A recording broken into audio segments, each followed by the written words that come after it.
વગર તપાસે છેડતી કેવી રીતે દાખલ થઈ? તમે જોઈ છેડતી?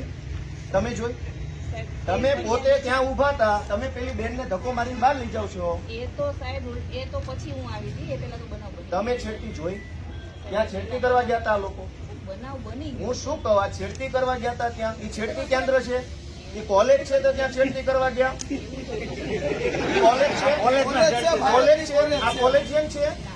તો ટેકાના ભાવની ખરીદી કરનારા લોકો ખેડૂત પાસેથી પૈસા માંગે છે, એના માટે થઈને કોઈ એમને જાણ કરી, તો આનું શું છે? એક મિનિટ, તમે એમ કહો જ્યાં રજૂઆત કરવાની ના કરો.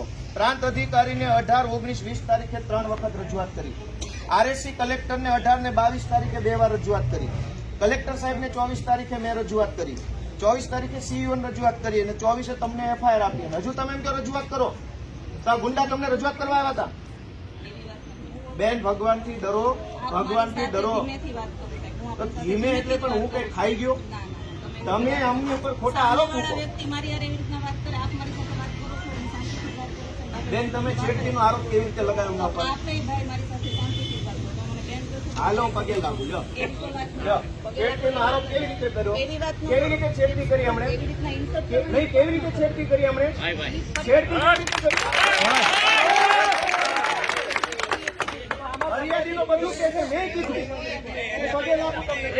લો, પગે લાગુ. લો, છેડતી કેવી રીતે કરી? બેન,